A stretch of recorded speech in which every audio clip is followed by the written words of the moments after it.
जब भगवान श्री कृष्ण के चरित्रों को सुना करती थी तो रुक्मणी के मन में भी भगवान श्री कृष्ण के प्रति प्रेम उत्पन्न हो गया। जब प्रेम उत्पन्न हो गया तब वह मन वाणी से भगवान श्री कृष्ण को पति रूप में प्राप्त करने के लिए कात्यायनी माता का पूजन करने लगी और कहने लगी, हे माता कात्यायनी, हम यही चाहते हैं कि नंद पुत्र पति दीजियो। नंद का पुत्र ही हमें पति रूप में चाहिए। आज रुक्मणी बड़ी हुई, भीष्मक ने सभा को बुलाया, उस सभासदों से कहा कि हमारी रुक्मणी बड़ी हो गई है, कोई योग्य वर देखो। जब योग्य वर देखने को गए तो रुक्माग्रज ने कहा कि चंदेरी का राजा शिशुपाल रुक्मणी के विवाह योग्य हो गया है। शिशुपाल के साथ रुक्मणी का विवाह कर देना चाहिए। जब ऐसा कहा बंधुओं, तब सहदेव कहने लगे कि नंद का एक बालक है कृष्ण, उनकी बहुत बढ़ाई है, कृष्ण के साथ रुक्मणी का विवाह कर देना चाहिए। रुक्माग्रज कहने लगा, अरे भाइयों, तुम पागल हो क्या? अगर कृष्ण के साथ हमारी बहन का विवाह होगा तो हमें लोग ग्वाले का साला कहेंगे। अगर ग्वाले का साला कहेंगे तो नगर में हमारी बहुत बदनामी होगी। बड़े बेटे की बात मानकर पिता भी शांत रहे, सोचने लगे पुत्र बड़ा हो गया है, अब इसकी बात माननी चाहिए। जब इस प्रकार कहा बंधुओं, तो ज्योतिषियों से विवाह का शुभ मुहूर्त निकलवाकर चंदेरी के राजा शिशुपाल को पत्र भिजवा दिया गया कि आप अमुक अमुक दिन हमारे कुंडलपुर में बारात लेकर आए। चंदेरी के राजा शिशुपाल ने पत्र को स्वीकार कर लिया और 1 लाख सैनिक लेकर कुंडलपुर को चल दिया। जब कुंडलपुर की ओर चल लिया जैसे ही रुक्माग्रज को पता चला, भीष्मक को पता चला बारात आ रही है,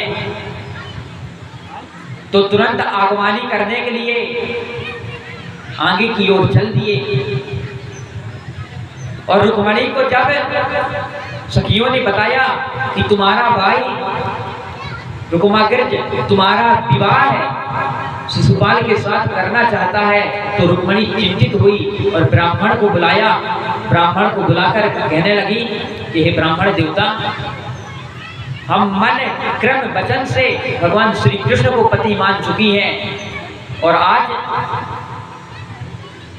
हम उनसे विवाह करना चाहते हैं।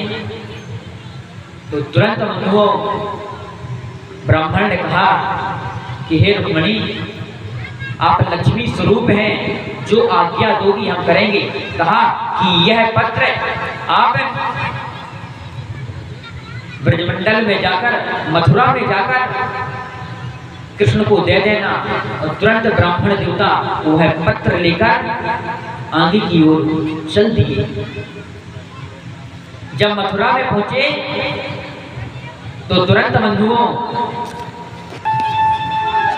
तुरंत जब ब्राह्मण देवता मथुरा की ओर गए, भगवान श्री कृष्ण ने देखा कि ब्राह्मण देवता आए हैं, तो उनको प्रणाम करके कहने लगे, हे ब्राह्मण देवता, आप यहाँ पर आए, हमारे बहुत बड़े अहोभाग्य हैं।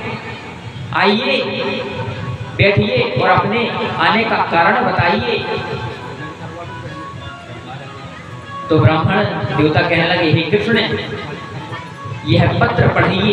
और पत्र में लिखा हुआ था, हे भगवान श्री कृष्ण, आपके चरणों में रुक्मणी का प्रणाम स्वीकार हो। हम आपको मन क्रम वचन से पति मान चुकी हैं, लेकिन हमारा भाई रुक्माग्रज हमारा विवाह शिशुपाल के साथ करना चाहता है। हे प्रभु, हम कल शाम को गौरी माता का पूजन करने के लिए जाएंगी और आप वहीं पर आ जाना और हमारी लाज बचा लेना प्रभु।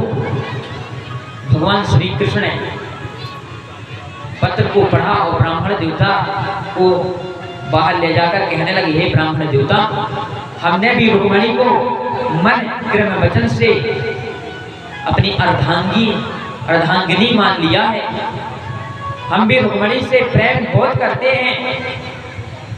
हे ब्राह्मण देवता, हम कल प्रातः काल आपके साथ चलेंगे और रुक्मिणी से विवाह करेंगे। और प्रातः काल होते ही ब्राह्मण देवता को साथ लेकर भगवान श्री कृष्ण कुंडलपुर की ओर चल दिए। जब भगवान श्री कृष्ण निकल गए तो उग्रसेन को पता चला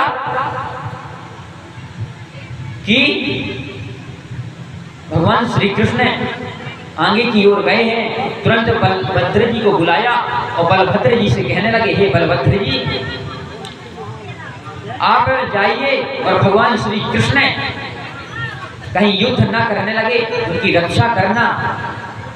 और बलदेव भैया तुरंत सैनिकों को लेकर आगे की ओर चल दिए।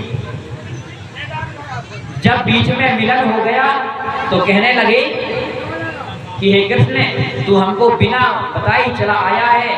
भगवान श्री कृष्ण कहने लगे, हे बलदेव भैया, हमको बताने का अवसर ही नहीं मिला है, आप अब हमारे साथ चलिए।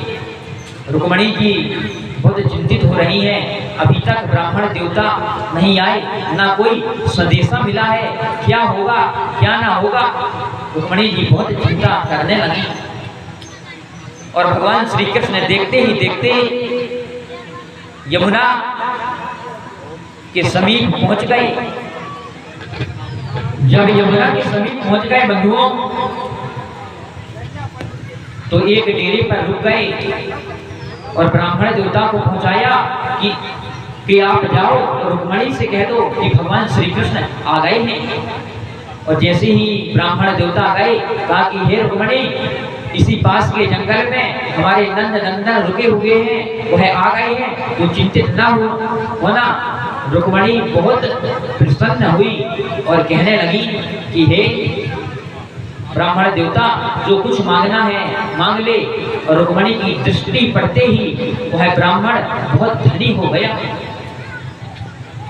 जब ब्राह्मण धनी हो गया बंधुओं, तो तुरंत भगवान श्री कृष्ण ने कहा, दाऊ भैया, हम आज कुंडलपुर घूमते हैं। कुंडलपुर घूमने के लिए भगवान श्री कृष्ण निकले। और जब निकले तो वहां की गोपिकाएं कहने लगी, अरे कितना सुंदर बालक है, इसका विवाह तो रुक्मिणी से होना चाहिए था। बेकार में रुक्माग्रज अपनी बहन का विवाह शिशुपाल से कर रहा था। रुक्मिणी तो इनके योग्य हैं। आज घूमते घूमते भगवान श्री कृष्ण कुंडलपुर के चारों ओर घूमने लगे। और जैसे ही नजर रुक्माग्रज की गई और रुक्माग्रज कहने लगा, यहाँ पर फिर ये दोनों बालक आ गए। दौड़ा दौड़ा शिशुपाल के पास गया और शिशुपाल से कहने लगा, शिशुपाल, तुमने कृष्ण को बुलाया है? कहा, हमने क्यों बुलाया? अपने पिता भीष्मक के पास गया, कहा, पिताजी आपने कृष्ण और बलदाऊ को बुलाया है? कहा कि नहीं बेटा, हमने नहीं बुलाया। कहा, तो इनको बुलाया किसने है? यह बिना बुलाए आ गए क्या? कहा कि बेटा, हमको पता नहीं है इनको किसने बुलाया है। जब इस प्रकार कह रहे थे बंधुओं, कहते कहते काफी समय हो गया। रुक्मिणी जी गौरी पूजन के लिए गई। और जब रुक्मिणी जी गौरी पूजन के लिए निकली बंधुओं, यही प्रार्थना करने लगी, हे गौरी मैया, हमें भगवान श्री कृष्ण पति के रूप में प्राप्त हो, हम यही चाहते हैं। हमें भगवान श्री कृष्ण ही जन्म जन्मांतर पति रूप में मिले, आज यह विचार करने के लिए गई। और जब जा रही थी तो शिशुपाल ने रुक्मिणी के चारों ओर सैनिक लगा दिए और कहने लगे, जब तक यह रुक्मिणी गौरी पूजन कर कर नहीं वापस आ जाती तुम उनकी रक्षा करो। जब इस प्रकार कहने लगे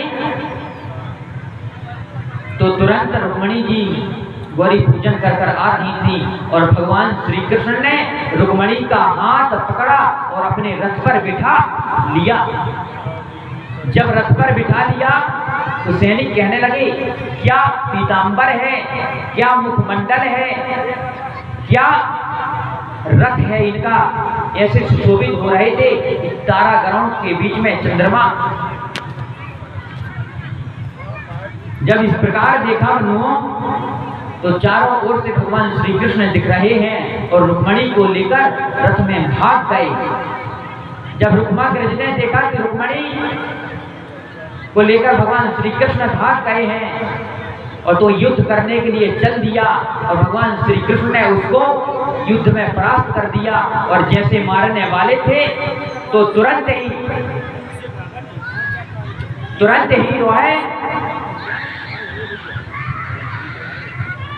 वहां से अंतर्ध्यान हो गए और कहने लगे, रुक्मिणी तू इस श्री कृष्ण से विवाह करना चाहती है, तूने अच्छा नहीं किया। भगवान श्री कृष्ण ने रुक्माग्रज को परास्त कर दिया और जैसे ही तलवार मारने वाले थे रुक्मिणी ने चरण पकड़ लिया। कहने लगे, प्रभु यह हमारा भाई है, अगर आप इसे मारेंगे तो क्या कहेंगे। भगवान श्री कृष्ण ने अपने साले को मार दिया। आज भगवान श्री कृष्ण देखते ही देखते वहां से अंतर्ध्यान हो गए और द्वारका में जाकर शास्त्र विधि से, शास्त्रों के अनुसार विवाह रुक्मिणी से किया।